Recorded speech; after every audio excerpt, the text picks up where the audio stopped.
Good morning, everyone. Today I am going to explain you 8th chapter of history, which is Subhash Chandra Bose and the INA. In the previous chapter of history, I have explained you about the role of Gandhiji in the Indian national movement, and in the previous chapter, I have explained you about the different types of movement and different incident like Jallianwala incident, Chauri Chaura incident, and in this chapter, we will study about what was the role of the Subhash Chandra Bose in the Indian national movement. Means जो भी 1857 से जो ये start हुआ था freedom को पाने के लिए, जो ये स्ट्रगल स्टार्ट हुई थी और इसमें जितने भी मूवमेंट होते गए और at the end we got freedom in 1947। तो इन सालों के बीच में जितने भी मूवमेंट हुए, जितने भी इंसिडेंट हुए, तो उसमें किस किस का क्या क्या रोल रहा है, तो हम इसमें पढ़ेंगे सुभाष चंद्र बोस ने कैसे इसमें पार्टिसिपेट किया, उनका क्या एक्टिव रोल रहा। So let's read the chapter Subhash Chandra Bose and Indian National army. जो ये इन प्रीवियस चैप्टर में मैंने आपको बताया कि लास्ट में क्या हुआ था, क्विट इंडिया मूवमेंट हुआ था। तो अंग्रेज़ों ने क्या किया था, क्विट इंडिया मूवमेंट को सप्रेस्ड किया था और उसके बाद there was hardly any political activity in India till the end of the second world war in 1945। क्योंकि मैंने आपको बताया था कि क्विट इंडिया मूवमेंट जो हुआ था वो सक्सेसफुल नहीं हो पाया था। तो उसके बाद यानी कि जब अंग्रेज़ों ने उसको सप्रेस किया, उसके बाद till the second world war 1945 में सेकेंड वर्ल्ड वॉर हुई थी, उस टाइम तक कोई भी ऐसी पॉलिटिकल एक्टिविटी इंडिया में नहीं हो पाई। However the national movement found a new expression outside India. लेकिन जो ये नेशनल मूवमेंट हुआ, इसने क्या किया, इंडिया के बाहर अपना एक एक्सप्रेशन बनाया, अपना इंडिया के बाहर अपने रिलेशन को सही करा। और इस मूवमेंट के जो लीडर थे, the leader of this movement was Subhash Chandra Bose. ये आइडिया, ये प्लान किसका था, सुभाष चंद्र बोस का। उन्होंने क्या टेक्निक अपनाई कि वो इंडिया को फ्रीडम दिलाने के लिए उन्होंने बाहर की कंट्री से सपोर्ट मांगा। Background of Subhash Chandra Bose.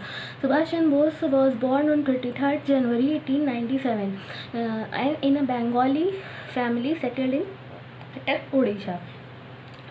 Orissa में ये बॉर्न हुए थे 1997 में।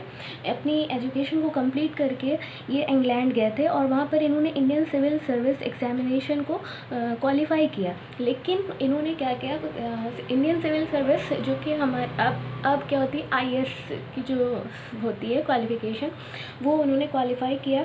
और इसके बाद इन्होंने अंग्रेज़ों की जॉब करना प्रेफर नहीं किया। वो नहीं चाहते थे कि वो ब्रिटिशर्स के अंडर में वर्क करें, तो वो वापस आ गए और उन्होंने क्या किया, फ्रीडम मूवमेंट को ज्वाइन किया।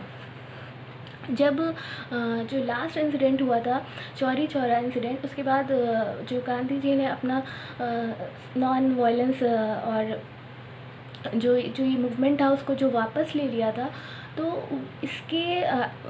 इसको सुभाष चंद्र बोस ने सपोर्ट नहीं किया। यानी कि यहाँ पर से गांधी जी और सुभाष चंद्र के बीच में कॉन्ट्रडिक्शन हो गई और सुभाष चंद्र बोस नहीं चाहते थे कि ये चीज़ वापस ली जाए। एंड सुभाष चंद्र बोस ने सिविल डिसओबीडियंस मूवमेंट में भी ये 1930 में पार्टिसिपेट किया था। और जो ये नॉन कॉपरेशन मूवमेंट जब गांधी जी ने वापस ले लिया, इसको इन्होंने क्रिटिसाइज़ किया था। And he was filled with socialist ideas with the support of the younger element in the Congress. वो कांग्रेस के यंगर एलिमेंट्स थे और कांग्रेस के प्रेसिडेंट इलेक्ट हुए थे। हरिपुरा में इलेक्शन हुआ था, वहाँ पर इनको कांग्रेस का प्रेसिडेंट इलेक्ट किया गया था। लेकिन गांधी जी इसके फेवर में नहीं थे। गांधी जी नहीं चाहते थे कि सुभाष चंद्र बोस वहाँ से इलेक्शन इलेक्ट करें। फिर गांधी जी के अपोजिशन में आके उन्होंने 1939 में इस पोस्ट से रेजिग्नेशन दे दिया था। और उसके बाद उन्होंने क्या किया था, he founded the Forward Bloc in 1939 to carry on the freedom struggle.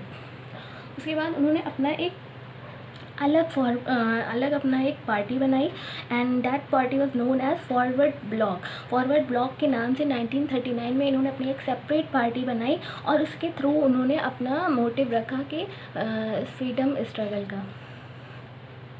तो इस फॉरवर्ड ब्लॉक पार्टी का एम क्या था, जो भी इंडिया के अंदर जो भी रेडिकल और एंटी इम्पीरियस्ट एलिमेंट थे उनको वो उनके अगेंस्ट में उन्होंने रैली किया और वो ब्रिटिशर्स को जल्द से जल्द चाहते थे कि वो इंडिया को छोड़ दें।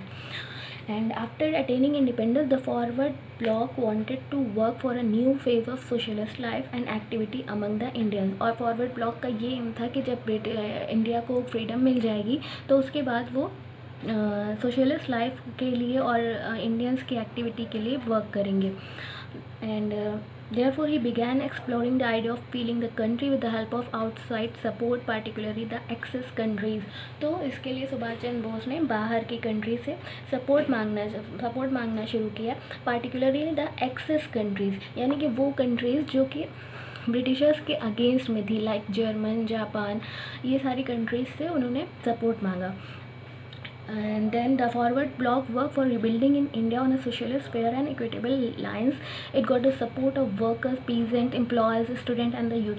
तो जो उनका ये फॉरवर्ड ब्लॉक पार्टी थी, इसमें किसने सपोर्ट किया? वर्कर्स ने, पीजेंट्स ने, फार्मर्स ने, और जितने भी स्टूडेंट थे, यूथ थे, एम्प्लॉयज़ थे, सब ने इस पार्टी में सपोर्ट किया, सब एक साथ खड़े रहे। और in the domain of foreign policy it stood for world peace, डिसआर्मामेंट, friendly relation with socialist countries, non alignment and new economic order. तो इसमें क्या किया इन्होंने? फॉरेन पॉलिसी, इनका जो ये फॉरेन पॉलिसी थी कि वो वर्ल्ड के साथ अपना रिलेशन मेंटेन करें, यानी कि जो वर्ल्ड की अदर कंट्रीज़ हैं उनके साथ अपने रिलेशन को मेंटेन करें और जिससे उनको हेल्प मिले और वो अपनी कंट्री को फ्रीडम दिला सकें। जब अंग्रेज़ों ने देखा कि सुभाष चंद्र बोस इस तरह से अपना ये पॉलिसी बना रहे हैं और अपनी पार्टी उन्होंने बनाया, तो उनको 1940 में अरेस्ट कर लिया गया। जब उनको 1940 में अरेस्ट कर लिया गया तो उन्होंने हंगर स्ट्राइक किया। He went on a hunger strike and wrote to the governor of Bengal, the individual must die so that the nation may live, यानी कि वो अपनी जान दे देंगे अपने देश को ज़िंदा रखने के लिए। और उनकी हेल्थ क्योंकि सही नहीं थी, because of his poor health he was release from jail and was kept under house arrest in Kolkata.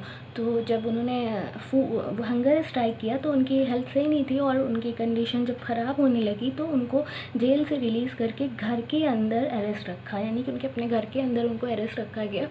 और वो किसी तरह 1941 में अपने घर से वहाँ से इस्केप करके कोलकाता और रशिया पहुँचे और फिर वहाँ से वो जर्मनी पहुँच गए।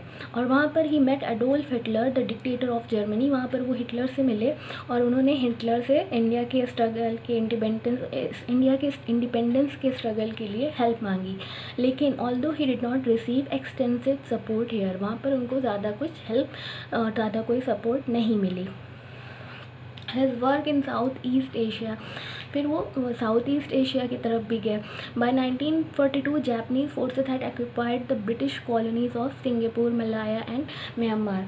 जब 1942 में जब वॉर हुई तो जो जापानीज़ कंट्री थी उसने ब्रिटिश की जो कॉलोनीज़ थी, सिंगापुर थी, मलाया थी, म्यांमार थी, उनको अपने अंडर में ले लिया था। और people living in this territories free from European domination started some association with the objective of working for the liberation of India and to serve Indian abroad during the transition period. तो जो countries Japan के under में चली गई थी वहाँ के लोगों ने मिल कर के ये पॉलिसी बनाई कि वो सब एक साथ होकर के वर्क करेंगे इंडिया के लिबरेशन के लिए। और वहाँ पर ये लीग बनी, the Indian Independence league was born from these association and it took a definite shape because of the guidance given it by rush Bihari Bose. Rush Bihari Bose जो थे वो एक इंडियन रिवॉल्यूशनरी थे जो कि किसी तरह स्केप होकर के 1915 में जापान चले गए थे और उन्होंने काफ़ी एफर्ट किया। It was through his effort that a conference was held in Tokyo in March 1942 to discuss political issues. उन्होंने काफ़ी एफर्ट किया और इसके लिए कॉन्फ्रेंस हुई टोक्यो में इस मूवमेंट के लिए, जिससे पॉलिटिकल इशू डिस्कस हो सके। फिर टोक्यो कॉन्फ्रेंस में ये रेजोल्यूशन पास हुआ कि to form an Indian National Army और the Azad Hind Fauj. Tokyo conference में ये रेजोल्यूशन पास हुआ कि एक इंडियन नेशनल आर्मी की फॉर्मेशन होगी, जिसको कि आज़ाद हिंद फौज भी कहते हैं। To establish an Indian Independence League of overseas Indians in all Asian countries controlled by Japan. जो भी कंट्रीज़ थी जो कि जापान के कंट्रोल में थी, वहाँ पर उन लोगों ने क्या किया, एक इंडिपेंडेंस लीग को बनाया। जितने भी इंडियंस थे जो जापान के कंट्रोल में आ गए थे, उन सबको एक इकट्ठा करके ये इंडियन इंडिपेंडेंस लीग की फॉर्मेशन हुई। To hold a conference of the representative of Indians at Bangkok in June 1942। और बैंकॉक में भी एक कॉन्फ्रेंस हुई जिसके जो इंडियन पीपल से के रिप्रेजेंटेटिव में हुई। And Bangkok conference was attend by representative from East Asian countries. इन ईस्ट एशियन कंट्रीज़ से के लोगों ने भी इसको अटेंड किया। Indian prisoners of war under Japan volunteer to fight for the freedom of India. जब वॉर हुई थी तो जो जापान ने जब जापान को विक्ट्री हुई तो उसने बहुत सारे लोगों को जो भी सोल्जर्स थे वो अपने साथ उसने ले गया और वो प्रिजनर्स बना लिया उनको। तो जब ये इंडियन इंडिपेंडेंस लीग की फॉर्मेशन हुई तो जापान ने उन लोगों को छोड़ा और उन लोगों को इसमें शामिल किया इंडियन इंडिपेंडेंस लीग में, जिससे कि ये सब एक साथ होकर के इंडिया के फ्रीडम के लिए लड़ाई लड़ सकें। And the conference endorsed the plan to form the Indian National Army comprising of Indian troops in East Asia। East Asia में ये सारे प्लान बने।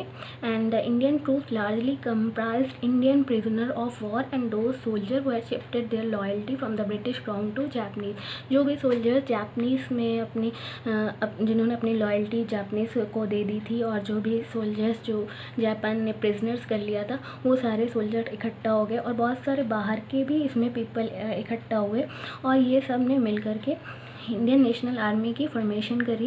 And the Bangkok conference also invited Subhash Chandra Bose to lead the movement. Bangkok conference में सुभाष चंद्र बोस को invite किया इस movement को lead करने के लिए।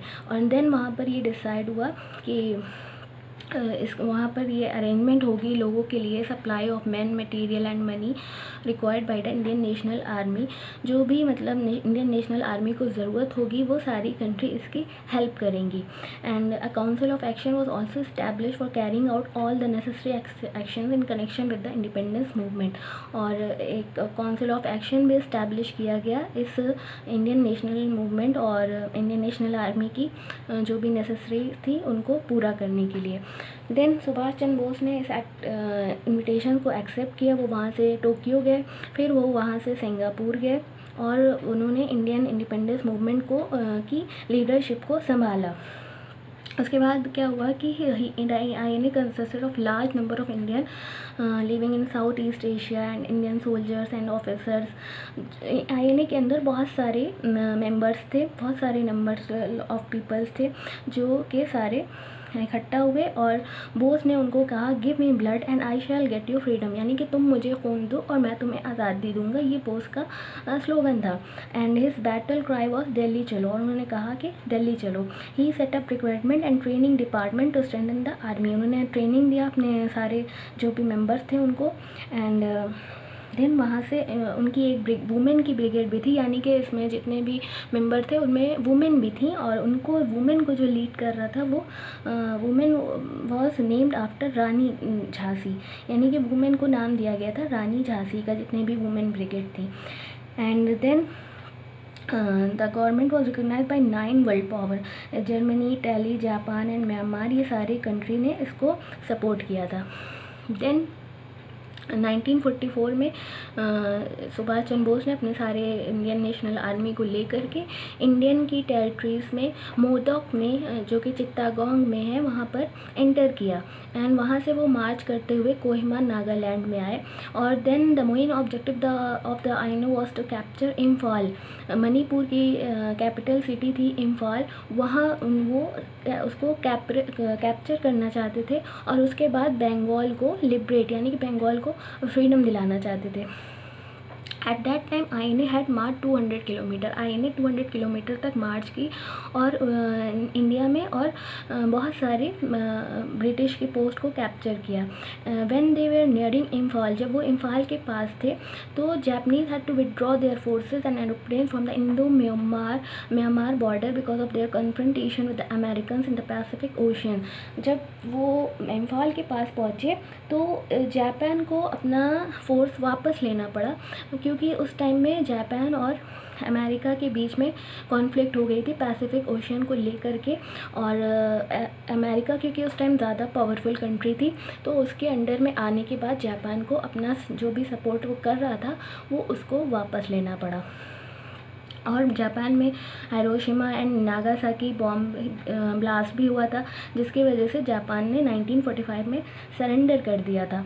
और जापान ने जो उसकी रंगून म्यांमार ये सब जो था उसके अंडर में उसको फिर से रिक्रिएट किया। And in May 1945 the British army overpowered the INA and took back control of Rangoon.